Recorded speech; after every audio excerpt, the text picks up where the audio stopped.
बिस्मिल्लाहिर्रहमानिर्रहीम। अस्सलाम वालेकुम।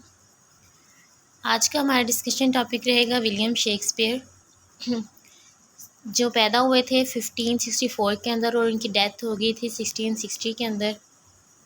इनकी थोड़ी बायोग्राफी डिटेल से डिस्कस करते हैं। पहले इनका हम इंट्रोडक्शन देखेंगे, जिसमें ये एक इंग्लिश पोइट हैं, प्ले राइट हैं एंड एक्टर हैं। ठीक है। बोर्न हुए 1564 के अंदर इन स्ट्रैटफोर्ड अपॉन एवन। ये एक जगह है, स्ट्रैटफोर्ड अपॉन एवन एक शहर का नाम है, एक जगह का नाम है जहाँ पर ये पैदा हुए। डाइड हुए इन 1616 के अंदर। Shakespeare was a prolific writer during the Elizabethan and Jacobean ages of British theatre, sometimes called the English renaissance और the early modern period. Shakespeare को प्रोफिलिक राइटर यानी कि बहुत खास राइटर माना जाता है एलिजाबेथन और जैकोबियन एजेस का, जो कि ब्रिटिश थिएटर में है। ठीक है। और इसमें इसको इंग्लिश रिनाइसेंस या फिर मॉडर्न पीरियड भी कहा जाता है, अर्ली मॉडर्न पीरियड। इनकी फैमिली क्या थी? इनके फादर का नेम था जॉन शेक्सपियर, जिन्होंने मैरी एडन से, यानी कि उन्होंने शादी की मैरी एडन, जो कि इनकी मदर हैं। And together they had 8 childrens, इनके 8 बच्चे हुए। और John and Mary lost 2 daughters as infants, यानी कि शुरू में उन्होंने अपनी 2 बेटियों को खो दिया। पहले 2 बेटियां पैदा हुई जो जिनकी डेथ हो गई या वो गुम हो गई। और विलियम शेक्सपियर जो थे इनके बड़े बेटे, इसके यानी कि 2 बेटियों के बाद विलियम शेक्सपियर पैदा हुए, जो इनके सबसे बड़े बेटे थे। जॉन शेक्सपियर के जो फादर थे विलियम शेक्सपियर के जो फादर थे जॉन शेक्सपियर, वो एक ग्लव मेकर थे, यानी कि ग्लव्स बनाते थे। और इनका स्टेटस इस तरह का था कि ये ज़्यादातर अपने बच्चों को भेज देते थे, इंक्लूडिंग विलियम, हत्ता कि उन्होंने अपने विलियम बेटे यानी कि विलियम शेक्सपियर को भी भेज दिया लोकल ग्रामर स्कूल। यानी उनका घर बार इतना अच्छा नहीं था, एक पुअर फैमिली से बिलोंग करते थे। और इनके फादर ने अपने सभी बच्चों को, हत्ता कि विलियम शेक्सपियर को भी, एक लोकल ग्रामर स्कूल में पढ़ाया था, जो कि एक आम सा स्कूल था। जब विलियम शेक्सपियर 18 साल के हुए तो उन्होंने एन हैथवे से शादी कर ली, जो 26 ईयर्स की थी।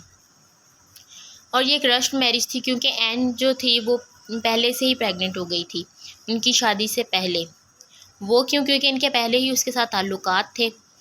और इनके एन के थ्रू इनके 3 बच्चे हुए, जिनमें पहली फर्स्ट डॉटर जिसका नाम सुजाना था, जो 6 मंथ के बाद ही पैदा हो गई थी। यानी कि मैंने आपको बताया एन हैथवे पहले से ही प्रेग्नेंट थी, 3 महीने उन्हें हो चुके थे, और बाकी वो 6 महीने बाद ही, शादी के 6 महीने बाद ही सुजाना पैदा हो गई। और इसके बाद इनके 2 ट्विंस बच्चे हुए, जिनमें एक हेमनेट था और दूसरी जूडिथ। हेमनेट मेल है और जूडिथ फीमेल है।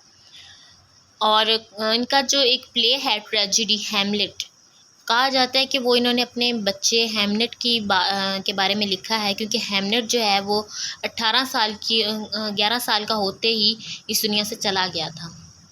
और उन्होंने अपने हेमनेट की याद में लिखा है, लेकिन इसमें कोई रियलिटी नहीं है। कुछ लोग इस बात को मानते हैं और कुछ लोग इस बात को नहीं मानते, बिकॉज उस प्ले की स्टोरी टोटली डिफरेंट है। शेक्सपियर इन लंदन, इनका लंदन का दौर कैसा था? Shakespeare's career jump started in London but when he did go there.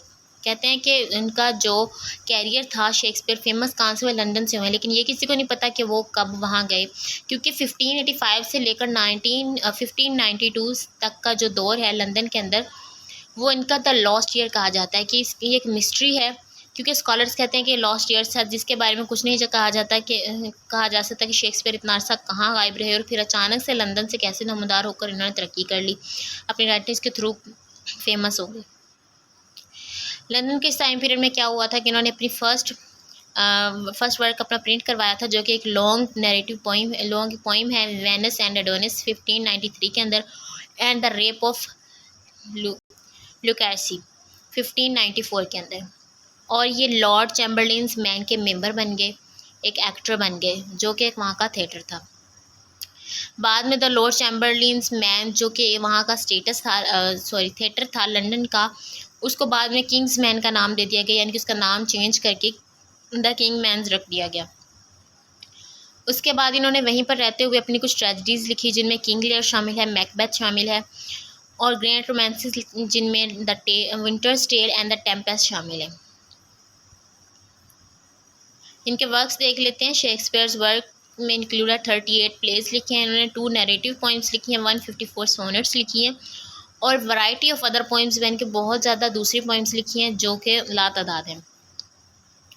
उसके अलावा इनकी जो राइटिंग्स है इनके बारे में कहा जाता है कि इनको फर्स्ट फोलियो कहा जाता है। Folio refers to the size of the paper use, यानी कि इनका जो फोलियो किस चीज़ को कहते हैं कि जो paper use first time folio कहते हैं कि जो मतलब पेपर यूज़ किया जा रहा है उसको। तो इन्होंने इनका ये जो प्ले था वो 36 प्ले पर मुश्तमिल था, फोलियो फर्स्ट फोलियो, लेकिन इसमें पोइट्री शामिल नहीं है। और इनका प्ले जो है वो एक कुछ इनके प्लेस जो थे वो स्टेज पर भी एक फ़िल्म की सूरत में परफॉर्म हुए, लेकिन कुछ नहीं हो सके।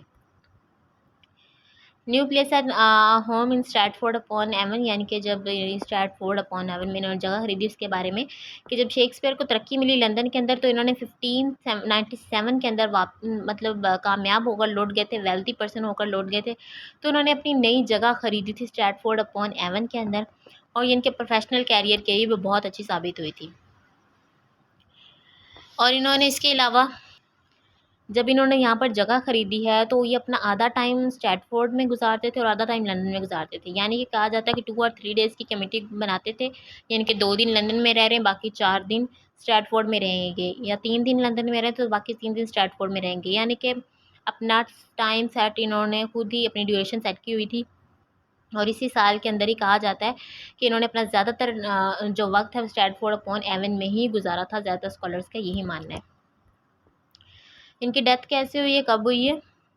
शेक्सपियर जो थे वो स्ट्रैटफोर्ड अपॉन एवन में ही इनकी डेथ हुई है 23 अप्रैल 1616 एट द एज ऑफ 52। तो 52 ईयर की एज में इनकी डेथ हो गई थी और ये बरीड किया गया, इनको दफनाया गया पेरिश चर्च के अंदर। चर्च के अंदर एक इन्हें दफनाया गया है और उनकी जो कब्र है वो फर्श के अंदर ही है, या इनके ऊपर जैसे एक जो वाइट कलर का चूना होता है उससे इसको हाईलाइट किया गया कि यहाँ पर इनकी कब्र है और बाकी इनकी बाहर तख्ती लगाई गई है। कॉमेडीज़ इन्होंने कौन कौन सी लिखी थी? अच्छा, शेक्सपियर जो है वो मैं आपको बता दूँ अपनी कॉमेडीज़ की वजह से बहुत ज़्यादा फेमस है, क्योंकि ये इन्हें गॉड गिफ्टेड चीज़ मिली थी, गॉड गिफ्टेड क्वालिटी थी इनके अंदर। नेचुरली तौर पर ही ये कॉमेडीज़ लिखा करते थे, यानी ट्रेजिडीज़ में इनको इतनी इम्प्रूवमेंट या इतना कुछ नहीं मिलता जितना ये कॉमेडीज़ से इनकी कॉमेडीज़ से देखने को मिलता है कि इनकी कॉमेडीज़ के अंदर एक नेचुरल किस्म की चीज़ देखने को मिलती है। All's wells the ends well as you like it, the comedy of errors, love's labour's lost, mayor for mayor, the merchant of Venice, the merry wives of Windsor, midsummer's night dream. ये इनकी कुछ famous comedies हैं, और भी हैं लेकिन मैंने कुछ को ही मेंशन किया जो ज़्यादा फेमस हैं। ट्रेजिडीज़ देखते हैं, एंटोनी एंड क्लियोपेट्रा, कैम्बलिन है, हैमलेट है। हैमलेट तो वर्ल्ड फेमस ट्रेजिडी है इनकी। जूलियस सीजर है, किंग लियर भी बहुत फेमस है, मैकबेथ भी, ओथेलो, ये सारी बहुत फेमस हैं। रोमियो एंड जूलियट भी बहुत फेमस ट्रेजिडी है इनकी। हिस्ट्रीज इनकी कौन कौन सी है? हेनरी 4 है part 1, Henry 4 part 2, Henry 5, Henry 6 part 1, Henry 6 part 2, Henry 6 part 3 and Henry 8, king John, Richard 2, Richard 3। ठीक है, ये इनकी कुछ फेमस चीज़ें हैं, फेमस ट्रेजिडीज़ थी, कॉमेडीज़ थी, या इनकी कुछ इन्फॉर्मेशन थी इनकी बायोग्राफी के लिए जो मैंने आपसे शेयर की है। अगर आपको किसी चीज़ की समझ नहीं आई तो आप मुझसे कमेंट बॉक्स में पूछ सकते हैं। अगर आपको मेरी वीडियो पसंद आई तो इसको लाइक कर दें, चैनल को सब्सक्राइब कर दें ताकि मेरी आपकी नई आने वाली वीडियोस आपको मौसूल हो सकें। Thank you so much.